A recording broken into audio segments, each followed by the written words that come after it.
Hi, Buff friends. We're Buff programmers Kai Perrignon, and Lucinda Mason. it's April 16th, 6 p.m. ish our time, and we are talking to Twilight portrait writer-director Angelina Nikonova. Angelina, thank you for screening your film with us and sitting down for this conversation.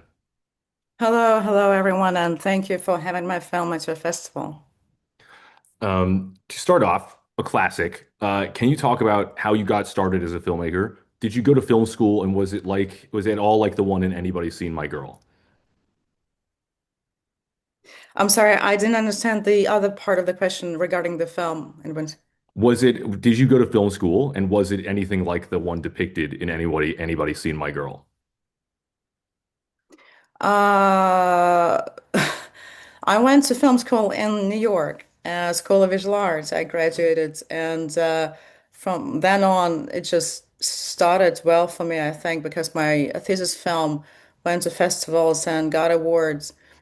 And it took me some time to do my first feature, which is Twilight Portrait, because it was difficult to break into the film industry. And especially at that time, for a woman filmmaker, it was more difficult than now, let's put it this way. So, in order to break through, me and Olga, we basically took our pocket money and made a film with no budget.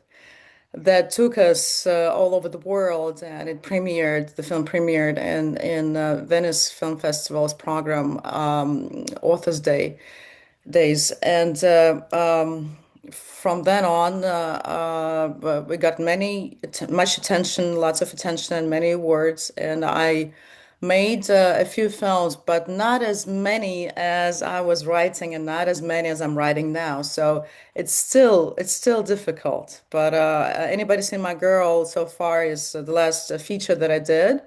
And I'm looking forward to make more films. I'm still trying to break through to financing the films. Great. So moving on to Twilight Portrait, or I guess we'll start there. Can you speak to the origins of the film and the co-writing process with Olga Dehishneva? Sorry, Vishnu, yes, no problem, no Dehishneva. problem. I understand it's difficult Yeah. last name, yes. Olga wrote the first draft, which was very compact, but very intense. It was like the concentrate that was very difficult to swallow. And at that time, she was a filmmaker. She made documentary films, and she wanted to break through as a director. And I thought I was helping her on the script, working on the script for her to direct it. But then, as we came along and the script got more volume, it became more prominent, and also, on one hand, lighter because I lighted up a lot. And she said that she lost interest in directing it, and she would gladly give it to me because she also saw that I was struggling to break through. And then I offered her to play the leading role, and she was very super excited. She had acting experience before that film, but not so prominent as the leading role. Thank you. And I guess to me, Twilight Portrait was kind of initially sold as a bit of like a rape revenge movie. That's how it was introduced to me. Were you two considering it as that when she was writing it and you were rewriting it? Uh, yes, I guess we were rewriting it, I tried to pull the focus off the revenge, or at least make the revenge more. I try to humanize it and make it more productive. Let's put it this way: not to take revenge on your offender to demolish him, but to take revenge on the offender to humanize him, and for him to be sorry for what he's done and try to change himself, which is much more harsh way for revenge, and more painful, but more productive and more human. And for me, this film was always about how we deal with the injustice, how we deal with hardships that come our way. And I think partially it became international because those psychological issues are recognized in every country. In every country, there could be somebody who has authority and can bend you and can offend you. And the question is how do you keep the human inside of you and how do you spread humanity? And many people compared that film to Dostoevsky literature because Dostoevsky also based his pieces on the on humanity first and foremost. Wow. Yeah. Great. I also feel a bit of the Dostoevsky and just like how much of the movie feels like people just really grappling with their alienation, just like stuck in these Mm. apartments and just feeling confused and bad. Yes, people are trapped not just in their apartments, people are trapped in their upbringing, in their social circles that sometimes don't have, in our times, let's say modern times, 15 years later, it has less to do with social differences. It has less to do with cringy apartments. It's the not healthy environment hides now in a more tidy interiors, but the terror comes with the upbringing that creates monsters. Mm. All right, so our next question is about how you approached depicting the sexual violence on film. So obviously in Twilight Portrait, there's two rape scenes. The first one with the sex worker is shown in a little bit more detail than Marina's rape. And with Marina's rape, you kind of hear it more than see it, and then you sort of cut to the aftermath. So can you talk about why you chose to shoot them like that? And what are your thoughts generally on depictions of sexual assault in film? Mm, as a filmmaker, it's important for me, first and foremost, to get my idea across to a viewer, whatever I do, films or opera. Now I'm trying to write a theater play. I'm writing a theater play, and I'm moving on to theater. And in order to get your thoughts across, you have to be very careful balancing what you're depicting because it's very difficult to build this bridge, this emotional bond between you as an author and the viewer, and it's very easy to break it. Mm, So I always consider the viewer and I see what he or she, what they are ready to absorb and what is too much, just too much. And I hate to exploit. I hate to exploit feelings. I mm, hate to exploit my power as a filmmaker with you guys sitting mm, in a dark room, surrounded by people. And even if you want to leave, it's not so easy. You know, art, the filmmaking is an aggressive form of art because paintings and sculptures, the viewer chooses where to stop and when to go and how much time to spend with a piece of art. And film is very aggressive because you're sitting there and it just gets to you. And of course, we use sounds and we have many tools to get to the emotional side of you. But it's important to keep that balance. That's why I chose the first rape and sing to show what's happening. Also to show that the main offender does not take part in it, but he initiates it, mm, which is probably worse. And to depict it in such a way that when the second happens, yeah, let your imagination to mm, tune in. mm, And that also makes the viewer the co-author. We become co-authors. You become more active. And now we're together. We're creating something. mm, So that's why for me it was important to approach those scenes, sexual and non-sexual. It's not that important. Any violent scenes, I have to be careful with. Yeah. as a filmmaker. And of course, I know that some filmmakers don't feel like it, and we all know horror films that exploit that. Mm. And I'm also now trying myself in horror genre, but I also choose to stay in the psychological sector than in just like chainsaw, blood, Yeah, yeah, splashing yeah. Yeah, I kind of mean, genre. Twilight Portrait is so impactful despite not showing anything. Yeah, what you say about the viewer being a co-author of those scenes, I think Hmm. really amazing.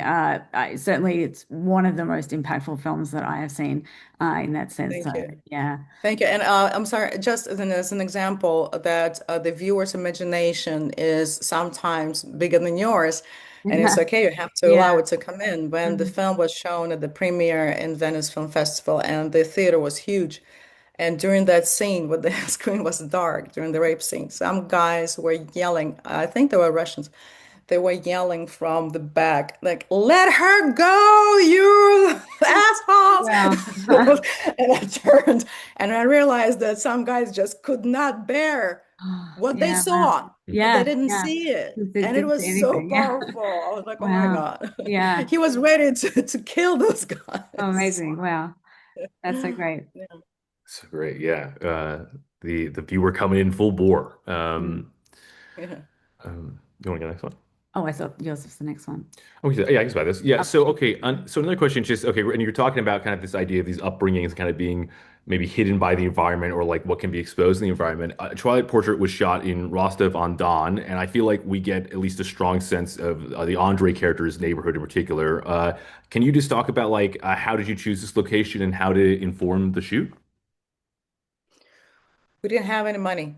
We didn't have any money. We were five people. It was me, two camera, a director of photography, and a camera operator. So two guys behind cameras, photo cameras. No lights. I had one sound guy with everything on him. Whatever he could handle, everything was on him. mm, And one assistant. So of course we had to choose where to shoot with practical lights. And if we choose the outskirts, of course, I had to choose the outskirt because there was the collision. I had to make this impact of the characters powerful, and I used everything I could, as well as the social differences. So to also to show where violence might come in. Violence comes from frustration, and this guy is very frustrated because he lives how he lives. mm, So when we chose those outskirt locations, I'm being born in the center of mm, my hometown. It was the first time I was there when we were choosing locations, and I had to introduce myself to different regions of my home city. And whenever we saw the entrance to the building was lit by a light bulb, we shot there. If the other entrance was dark, of course, we didn't choose it. So we chose whatever we could.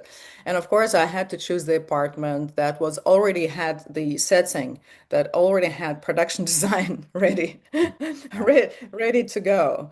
And that's why the apartment had to tell us that this is the place where three guys live and no woman's touch whatsoever. And they're like animals. They just come, live, get up and go. Yeah. Come, live, get up and go. And Mhm. it piles up, piles up, piles up. And of course, when you have no money, you're looking for the perfect set Mm. to come in and shoot. And then you add little something, but then it's ready. And of course, it was so cramped. I don't know how we shot. This boom guy, poor boom guy. The kitchen was a closet size. And Mm. of course, we had to put there the cot bed and us. And he was like trying not to break anything with his boom and Yeah. not to get into this shot. And the only screen that we used was the screen of the photo camera. So I was looking there to see if the boom is like I had Oh, better vision back then. I wow. didn't use glasses, but I had to make sure that it was perfect in the small screen of the photo camera. So well, then we edited the film on the regular computer screens. But when the film premiered in Venice, and it was a huge screen, I cringed because I thought, oh my God, maybe I missed something, and there's something I'm going to see something in the frame that Oh, wasn't visible to me.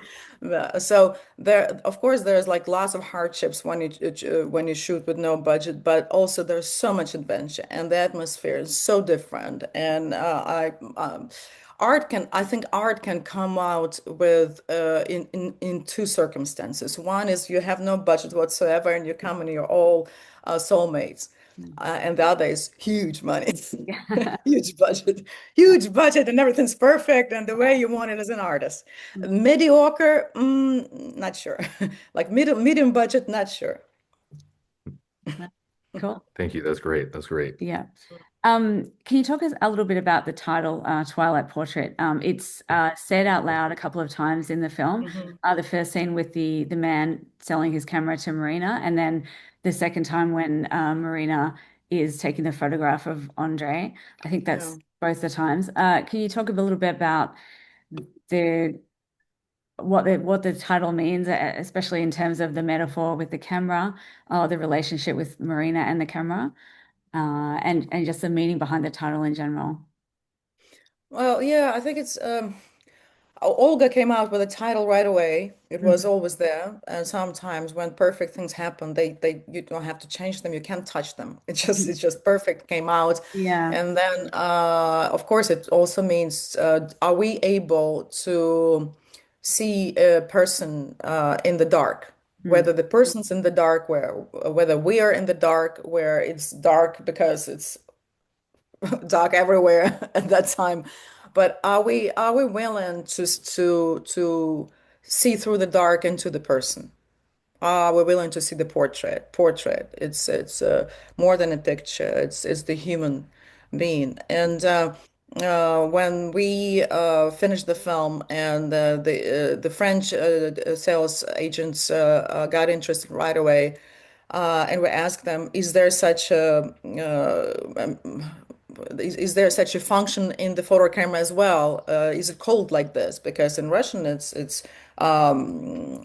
portrait in the dark, if to be precise. Yeah. And then he said, oh, portrait au crépuscule. And I thought, oh my God, it's so beautiful. Portrait au crépuscule. Of course. Wow. And he Yeah. said, of course. And then, how is it in English? Twilight. Oh, does the camera have this function? Yes. Oh, thank God. So those both meanings Yeah. translated in the languages, which is also rare because Yeah. sometimes they have to rename the film completely to Yes. get at least 1 minute out of the two. Yeah. Wow. Yeah. Yeah. That's awesome. Yeah. You want to go Yeah. again? Yeah. I guess I was wondering about this isn't in our list of questions, but just talking about the Twilight, the sort of portrait in the dark. The feeling watching the film is like a very foreboding atmosphere, and a lot of it is coming from the light, the time of day. It feels like a lot of the scenes were shot at twilight or at a sort of a time when the darkness is kind of rushing in. Can you talk a little bit about, how you timed the shooting to coincide with times of day Mhm. with the specific lighting? You're absolutely right. This is exactly what happened. I tortured my crew to get up early, Mm, but we finished early also because it was important for me to shoot the exterior scenes as much as we could during the dawn and dusk. And again, when you have small crew and you're all soulmates, it's mhm. possible. When you have a huge crew, people might say, too Mhm. early. Or by the time they get to the set, oops, the dawn is gone. Yeah, It's magic hour. You have to catch it. yeah, And yeah. of course, when you have different takes, oh my God, then the sound goes down, down, down, down. And then you have to match in the editing. We also went through it. We did color Wow. correction there. Okay. Hmm. Yeah, well. I mean, it's a very cohesive look throughout the film, I would say. So, yeah, you did Thank an amazing job. you. Thank you. Yeah. You Thank want me this one? Yeah. Okay, so in Twilight Portrait, Marina and Andre's relationship is like significantly defined by violence against her. Right? Obviously, he was complicit or initiated the rape that she underwent, and also every time she says "I love you," he slaps and punches her. And also, in Anybody Seen My Girl, that major relationship is also heavily marked by violence against the woman when Sergei is chasing and kicking Kira. So I guess both of these relationships see the victim respond to this violence with continued affection or even love. And I guess just we're wondering like what kind of draws you to these complicated relationships and these responses to that violence. I never considered that parallel. It's interesting Mhm. that you bring it up. But those are two different approaches. In case of Anybody Seen My Girl, it's a true story. It's based on a book, and the book is autobiographical. And this woman, Karina, she writes about her experience. And they were the perfect couple. He's a film critic. She's his student, and but he had this problem, Mm. and it was drug problem and alcohol problem, and I think might have been something with bipolar disorder because then he couldn't remember what he did.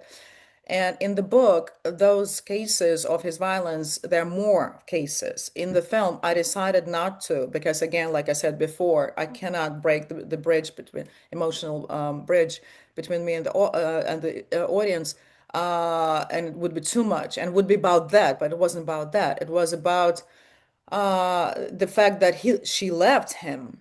Mm. She left him. She didn't bear it. She forgave him initially, and you know how time goes. Time has tendency of erasing certain bad memories, and it plays tricks on us sometimes.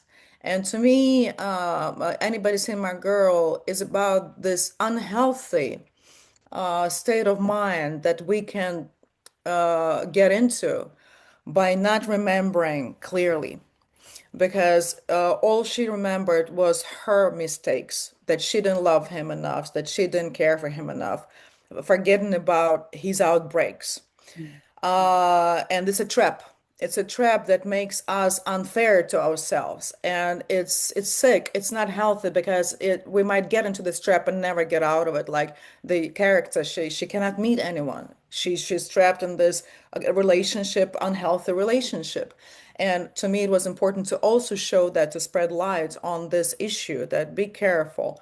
Even if you're strong enough to withdraw yourself from those relationships, it might catch you. It might catch you with you justifying the other side.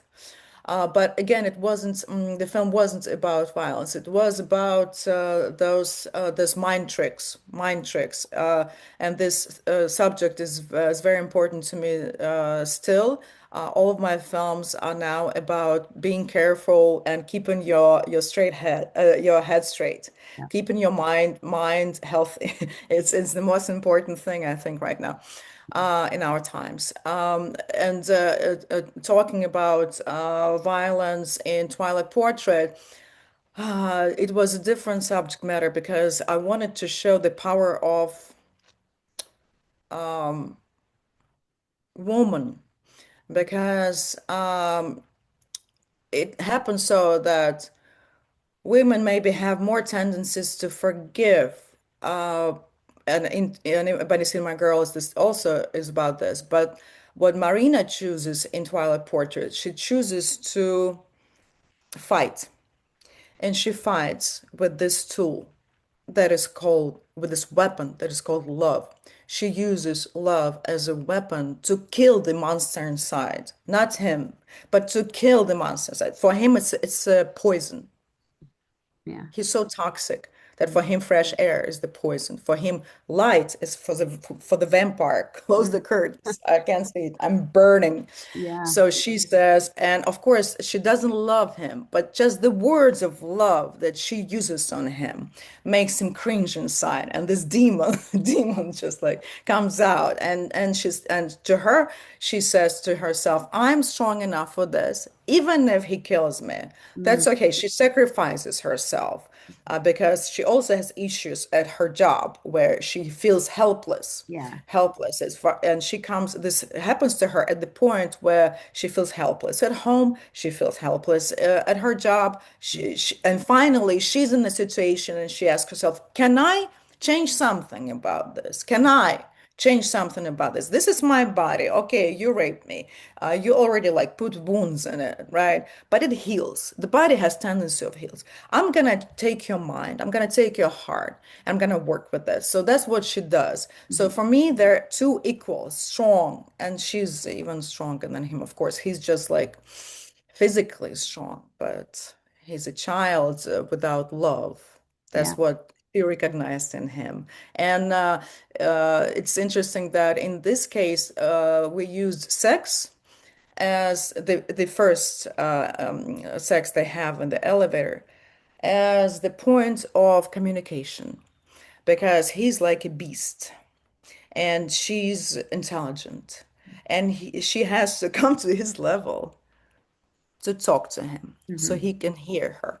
Hmm. So she's basically, if she was a tamer and he was an animal, she would pretend to be an animal. You know what I mean? Hmm. And do the certain moves. And maybe the animal tamers do something like this. I never came across, but that's Yeah. what I mean. She had to choose the language Yeah. to catch his attention, Mm. Mhm. Yeah. basically, and she does. Yeah. Then she leaves, and he's like, "What was this? What was this?" Yeah. Yeah. Great, great answer. Thank you. Great. Yeah. I have Mm. another question actually about the title. To what extent, I guess, I wondered if it was sort of a portrait of a modern day, or, at least a 15 years ago, what Russia is like, or what any big city is like. Mhm. I remember very strongly the scene where after she breaks her shoe and she's walking down the street and she's trying to get someone to help her, and everyone is so hostile towards her. And it's a really sort of powerful feeling that, you're so alone in this big city environment. No one wants to help you. Everyone, might be a danger to you. In fact, people steal her bag. There's sexual violence. Like she's sort of surrounded by a threat in this kind of like hostile society where maybe societal kind of bonds have broken down a little bit. Are you able to talk to that at all? Is it intended to be a portrait of what modern life is like in a big city or what Russia is like? No, I think Russia is more like any other country in that sense. Yeah. Every country has the good areas and the areas that are shady. Um, I think you know what? It's interesting question you ask. I think if we talk about the society, modern society globally, and I think we should talk about this because there's no difference now between I don't know, New York, Paris, Moscow, Yeah. and so on when you look at the younger generation, Hmm. because they're all now here Hmm. and they're digital. And what happens is the uh, uh, the social norms are changing. Hmm. And it's normal now. You have to look successful, beautiful, perfect. Yeah. It's the new norm. That's why we see young girls doing plastic surgeries and young girls. Mm. Guys, yesterday I was told that my friend's teenage girl is dating this guy who's very pumped up and they both look beautiful, but he's chewing gum to make his jaws a little bigger so his head Yeah. looks proportionate. There's Yeah. 18. They're Wow. 18. Okay. Yeah. And I understand that it comes from ever Asia, West. We all now in the same society. Mm. And I understand if those guys are walking down the street and they see Marina running Mm. dirty after the rape, or not, I'm sorry, she wasn't raped yet, but she lost her shoes. She's barefoot. I think they would run because Yeah. she looks weird.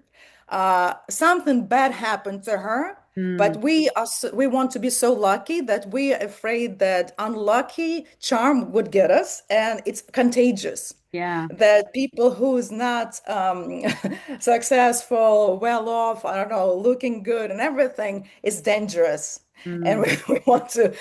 we don't want to touch this. So I think this issue of humanity, again, going back to humanity, we're cleaner and cleaner. We smell better and better. Everything is becomes like sterile in our society. And then when it comes to a homeless person, and it takes more humanity out of us to come help than it took maybe 20 years ago. Mm. That 50, 100 years ago didn't matter because every society wasn't that crispy clean Mm. with hair after condition and everything and everybody smile.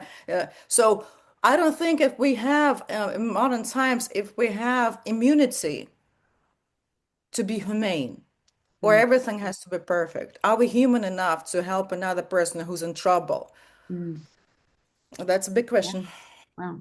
Yeah. Thank you. Yeah. Um, Kind of bouncing off that back directly into Twilight, to the kind of the end of Twilight Portrait, because we're talking about people seeing these vulnerable people like on the street and kind of connecting or not connecting with them. The ending of the movie is very ambiguous and very haunting. Can you speak to your interpretation of where these characters are going down this road in the final moments? Do you see it as a hopeful ending or less than a hopeful ending? I hope that my idea came across that it's hopeful ending.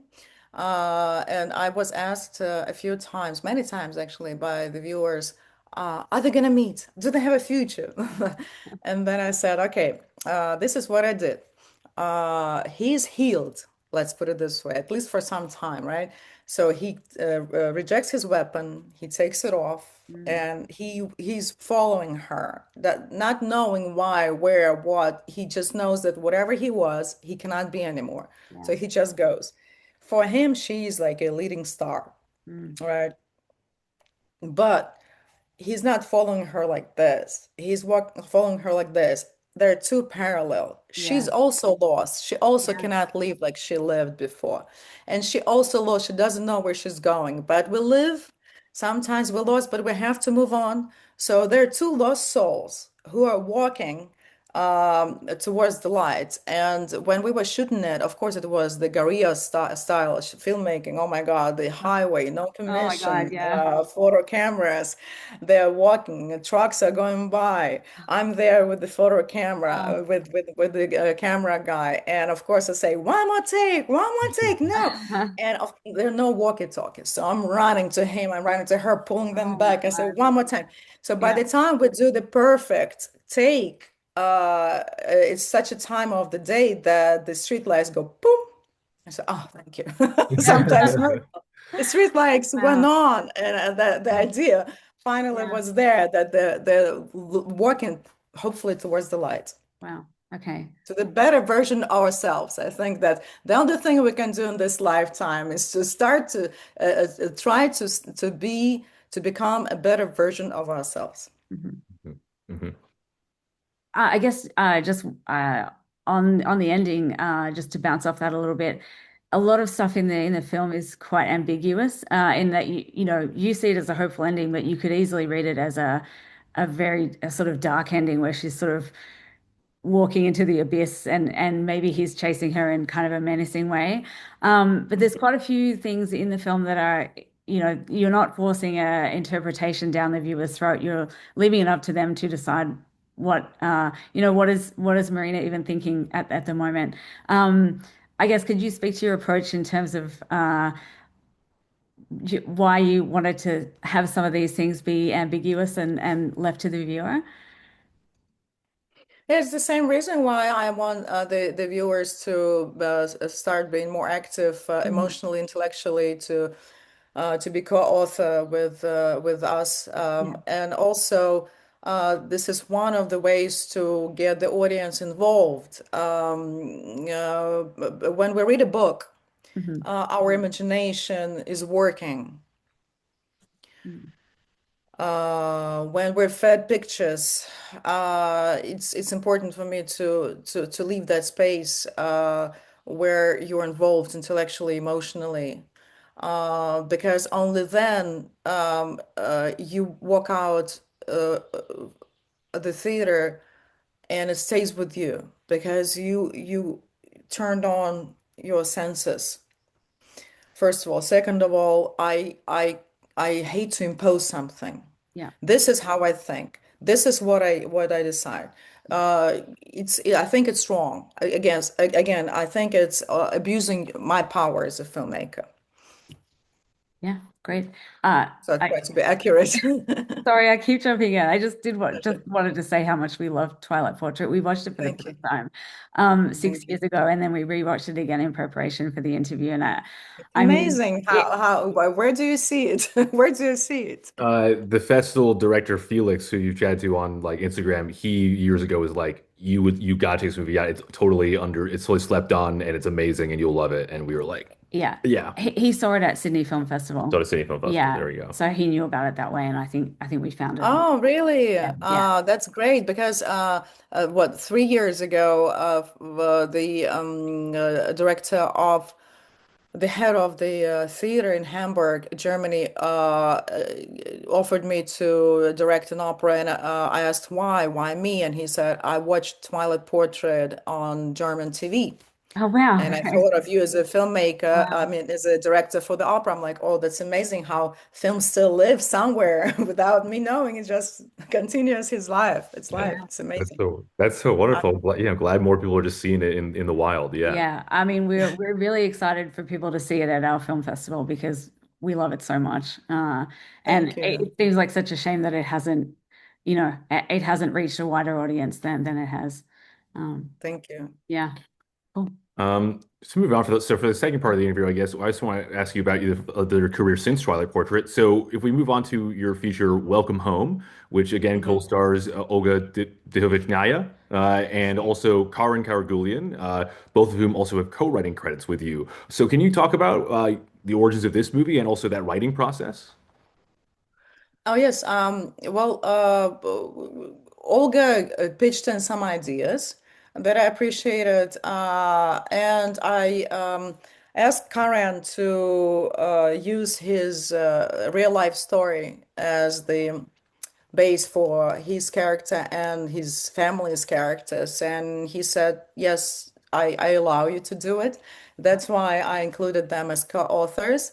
And it's interesting that Karen went on to acting, Mm, and you probably seen Anora yes, yeah. that Sean shot, and I'm happy that I could give Karen the prominent role for him to Mm, be seen because in real life he's very charismatic mm, guy and handsome and elegant, and I had to use his to test his artistic side, and I said we have to make you completely different, like a zero charisma, yeah. but 100% empathy for you. Yeah. I said, we don't feel sorry for charismatic people. They're strong, they're beautiful. Thank you. We're happy for them. But we have to feel sorry for you. So you have to learn how to behave yourself. You have to learn how to smile. Of course, I'll give you the worst suit ever, and I'll dress you, I'll dress you ugly. But but you also have to reincarnate yourself. And he did, I think, an amazing job. But the film also didn't reach much audience, unfortunately. It was at Karlovy Film Festival, but it didn't get the international distribution. We were watching. It feels very of the Sean Baker, in that moment, and it feels it's this. We were watching, being like, you could easily imagine a timeline where this becomes just as big as Tangerine, you know. So it's or Nora, like Yeah, I think it was a little earlier than he was, Tangerine. yeah, Yes. you're ahead of the ball, unfortunately. But another thing that the movie I think is it's so fun, especially because watching it after having watched Twilight Portrait, right, is it's such a change of pace. There's obviously like commonalities, like there's a lot of affairs throughout it, but it's more of like kind of a screwball comedy type vibe. Like, what were you thinking of in terms of if you were like in terms of genre or how like what kind of movie it was when you were making it? You're talking about Welcome Home, right? Yeah. Yes, yeah. Oh, sorry. Yeah, to me it was like a mix of Pedro Almodovar and Woody Allen Hmm. Mm. Hmm. and me. Yeah.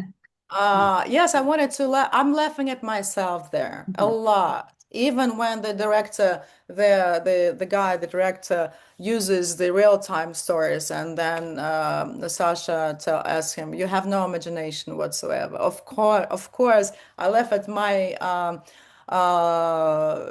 weak spot. I'm inspired by real life. Mm, I'm very inspired. So if I was a painter, I probably would be the realistic painter.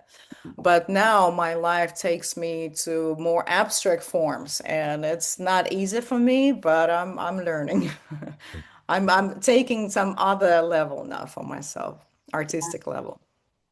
yeah. Um, And also about the movie, it's a movie partially about culture clash. You said you went to film school in New York, right?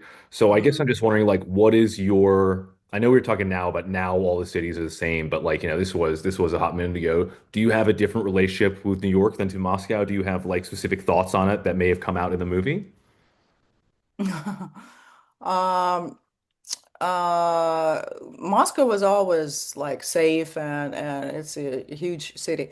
Where I was born and raised is Rostov-on-Don, and it's a port city.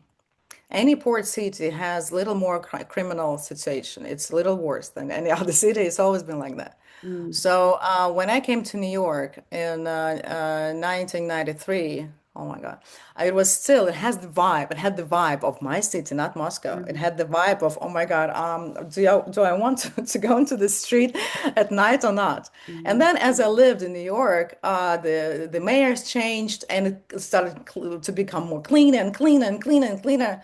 Now I think it goes way back, but but that's at a certain point it was very clean. mm, So, but the immigration world, the world of immigrants is different from the townhouses in Woody Allen films. It's mm, very, very different. And I wanted to show that in Welcome Home. It was my spoof on freedom. It was my spoof and satire. It's a satire. The genre is satire. It's a spoof on American Dream, like we all want to be stars, like I don't know, like Madonna and all those pop stars, but we live in the immigrant world, and most of us on welfare. Let's put it this way, mm, and but we still want to pretend we're part of this big beautiful world. So to me, it was an opportunity to Welcome Home was an opportunity to show this different reality mm, that we laugh at, but it's better than to cry. You see, the tone of the film is different from Twilight Portrait, and I felt after Twilight Portrait that I wanted something lighter. I wanted something very free of genre and very sometimes brave in humor. mm. hmm Yeah. hmm Definitely successful. Yeah. Thank you. Can we talk a bit now about your most recent film, Anybody Seen My Girl, which is based on a memoir by Karina Dvor The breath was Yeah, another challenge. I'm yeah, sorry. sorry. We actually practiced saying the names before the interview, but then when it comes to actually saying them, Yeah. it's a little bit different. Of Um, course. so yeah, so this was obviously a bit of a bigger budget than you'd worked with before. How did this project come about, and what drew you to the material? This book was in my house, but I didn't read it. And then the girl from show business, from musical part of show business, contacted me on Facebook and said, I'm loving your films. I love your films, all of them. I want you to adapt this book into the film. I'm buying the rights to the book, the adaptation to film. And I didn't know the girl. So we met up, we met, and at that time, which is interesting, at that time, Olga was shooting a film called Life, a Hollywood film, no, American film, with Jake Gyllenhaal, and she and Karina lives in London. Karina, the author of the book, and they met without me knowing about Okay. this. I didn't know, but and Karina told her if anybody would adapt my book into the film, it would be Angelina because I like her films, and Cool. you would play me. Ah, So cool. that was supposed to be our next film Right. together with Right. Olga. That's Yeah. the thing. But then Olga's plans changed. She got married and she got swept with family life, and I had to look for actresses, but it all came out good. And the only thing is, when I was reading the book, I was reading through the 17 years of life of those characters, and I'm thinking this is impossible to adapt. No, no, no, this is impossible. What are they talking about? The 17 years of life. How am I gonna fit it into the film? And then by the time I close it, I'm thinking, oh, I know the key. I'm gonna make the main character, two different actresses are gonna play. And because you're two different women at 25 and 45. Mm, But in modern life, you don't look that much different, mm, but inside you're different. yeah. And I'm using the cinema language, of course, the visual language. So I take two actresses that are not supposed to look like each other a lot. Hmm. And that gave me this love triangle between those two women who are one and one guy Mm, who is alive and then dead. yeah. But it's still like it feels like this painful situation, the unhealthy situation that I was talking about of adult character going back into the memories and trying to live through. It's not possible. It's not possible. She's doing it over and over again, but and thinking if I was so lovey-dovey to him, he would live. But the thing is that he would probably not notice you because at that time he needed that girl. Mm, That girl who didn't have the ability to love yet because she's 25. She doesn't know yet what love is. mm. But he needed her. And if you would come next to him, he would probably ignore you and still go for that person. So those games when mind games when trying to put ourselves in the situation that pass and replay it. No, no, no, don't do it. Yeah. It's Mhm. wrong. That all definitely comes through in the movie as well. We had a lot of big discussion after watching this one. Uh, Yeah. and compared to your previous features, I feel like Anybody Seen My Girl has like a bit more of like a kind of like a classical, like Hollywoodian style. Like I kind of was thinking of Douglas Sirk a bit, especially with those like exterior shots that were really bright and colorful. Like, but could you just talk about your visual approach to this movie? Because it does feel visually distinctive from your other films. Thank you. Well, first of all, we were able to afford many things. Mm, For finally, second of all, it was a film about a film critic, and I inserted a certain excerpts mm, and references. That's why the older character, female character, we straightened her hair to mm, look a little bit like Anuka Mem and a man and a woman. And we went to Normandy, France to shoot those things. Also, it was the quote from Man and a Woman. When the female character is driving with her young lover in Normandy and she sings da da da da da. mm. This is the quote from Breathless. Mhm. Oh, Oh, yes. cool. Okay. Yeah, Yeah. Okay. yeah. Yeah. Mhm. And when there's a scene where in the kitchen, the young couple, he takes out the butter from a refrigerator and runs after her. That's a quote from Tango in Paris. Yeah. And Cool. there are many things like this that I put in there for the film buffs to get this feeling that you got. You also subconsciously understood Mm. that it's taking you to some classic Yes. classic films, Yeah. and that's Yeah. why you have that feeling, even if you sometimes don't consciously recognize them, or Mm. subconsciously you do. Yeah. Mhm. Totally. Totally. Yeah. Um, so this movie also continues a theme of affairs, which are in all of your films, The Twilight Portrait and Welcome Home. And in this film, characters are having affairs. Um, is there anything that creatively compels you about affairs in general?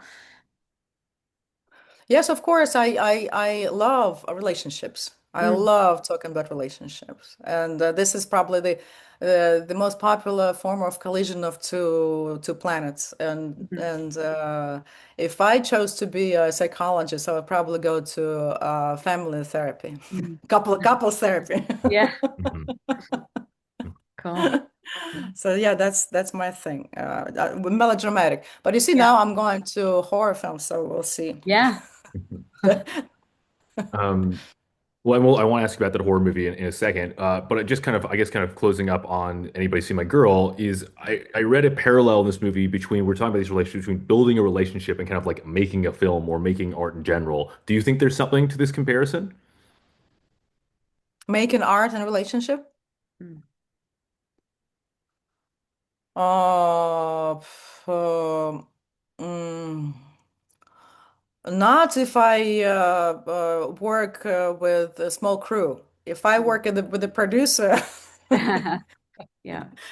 it's a clash of planets. Mhm. And even if it's not romantic relationship, it's a difficult relationship. Mhm. Mhm. Mhm. More tension. But if I'm author and I can do, there's no resistance. I'm Mhm. just flying Mhm. Mhm. Uh, independently. Independent. You see, there's independent filmmaking. It's no Mhm. relationship. And mhm. Yeah. there's the producer's film, relationship. The relationship. Uh, That's fair. That's fair. That makes total sense. That makes total sense. Do you have any last questions on this? no, no, on this. We can ask this, yeah? Oh, yeah. Oh, sure. Okay. So next question is, Last one on anybody. obviously, anybody seen my girl? There's a lot of references to the film Breathless. Who Um, knows? what relationship do you have with Jean-Luc Godard's films in general? If at all. Uh, and I guess Well, what? Yeah, sorry. tell tell me, tell me. What's your relationship to the sort of classic film canon in your work? Godard is anything but classic. He's anti-classic, Yeah. I think. So Yeah. yeah, he breaks all the rules, Yeah. and that's the freedom. You're gonna, I think, appreciate this transition to the next question. Mhm. That is the freedom, auteurs' freedom, that in films is only left in Mhm. horror genre. Yeah. That's why horror films are now more and more popular, and prominent filmmakers go into that because Yeah. there's a field to experiment.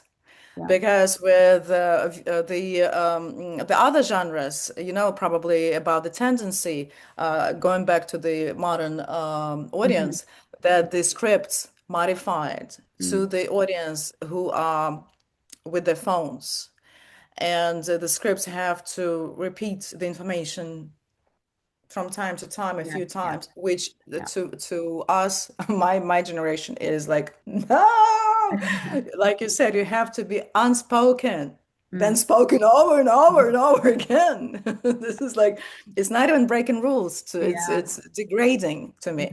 So since the other genres are getting modified and being adapted to the modern society, the horror is where there's freedom to do anything the way you want. It's an experiment. It's the field for artistic experiment. Yeah.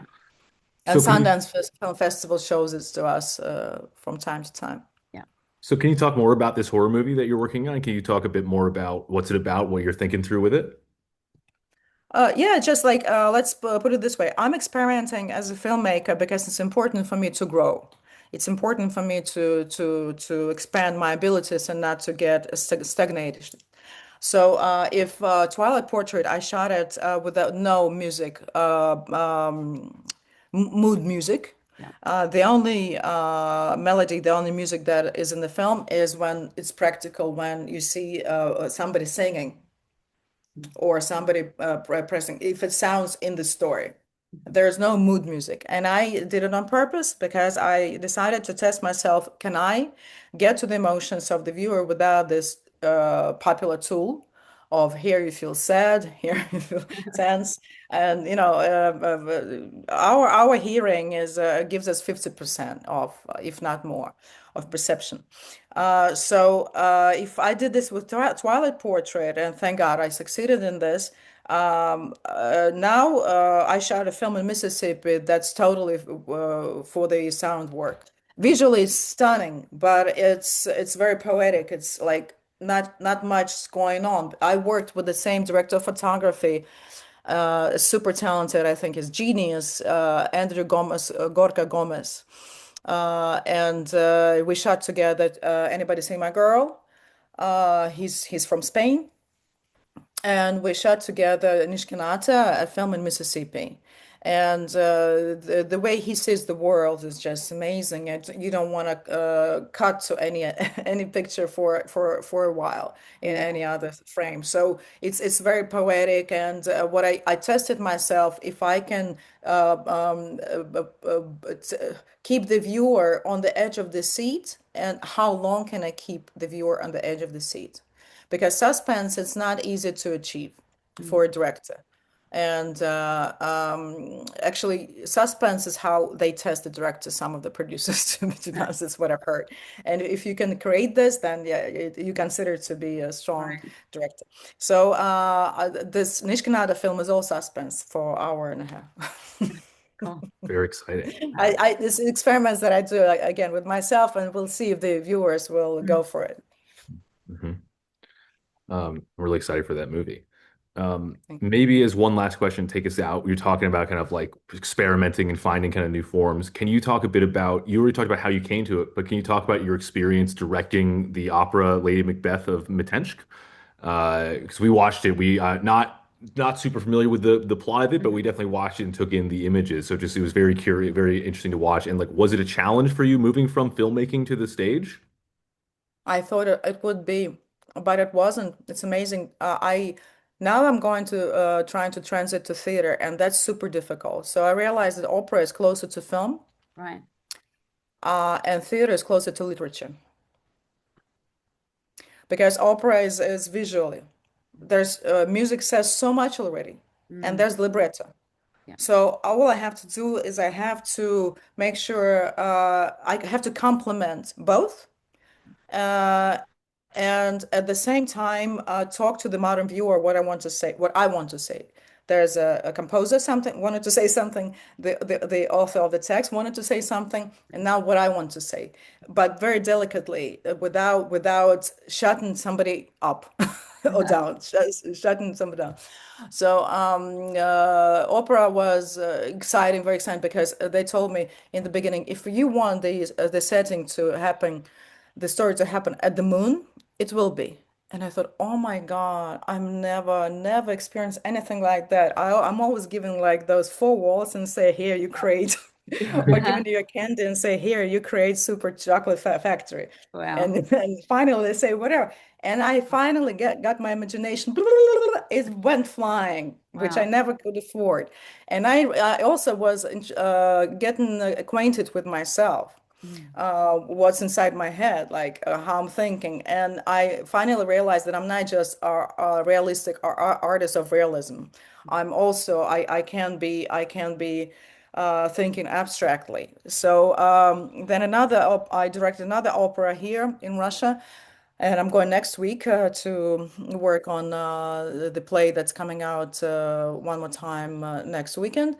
And now it's the theater. So I think I'm lucky. I'm lucky to test my directorial skills in different forms and shapes, because the worst thing that could have happened to me is to do similar things over and over again. Yeah. And also, I wanted to say something interesting about inspiration, because I hope that after this interview, our viewers will be inspired, and the filmmakers watching us, they will be inspired to go take their phone and shoot something Yeah. without hesitation. Art can Mhm. come from that form. More chances that art will come from that form than to $300,000 or Yeah. $1 million.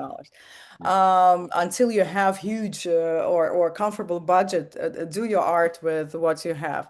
And this inspiration, I hope my films inspire. I hope this interview inspire. And I know whom I inspired with Twilight Portrait. Maybe you're gonna enjoy this story. Once Paul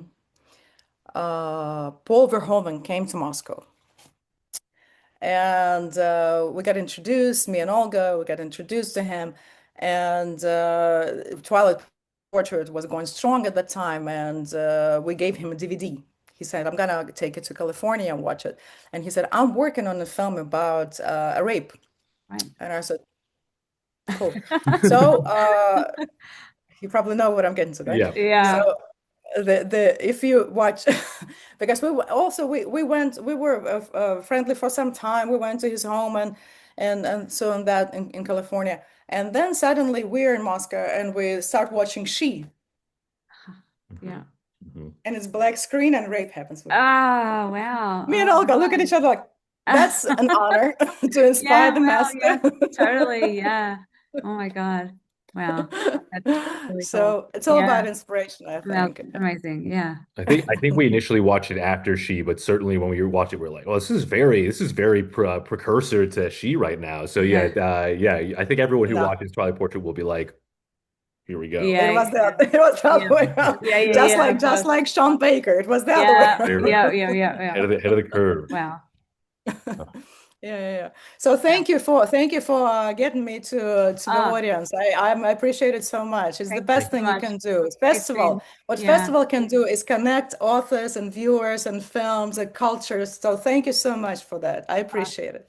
Thank you so much. It's been a real pleasure talking to you, and it's been fantastic to hear so much about your amazing films, especially Twilight Portrait, Thank which I really love. Just fascinating to hear about the stories behind that. So, thank you so much. And thank you for sending through all your work. It was really Yeah, amazing to be able to watch through all of it, and just it was a really great journey. So I'm excited to watch your next film, and hopefully yeah, maybe one of your theater shows will come to Melbourne. yeah, you. Thank you. We'll hope for that. Let's hope for yeah. that. Thank you. Yes, Thank hope you. so. Thanks so much. Thank you so much. Have a good rest of the day. Bye. You too. You too. Bye bye. Have a great evening.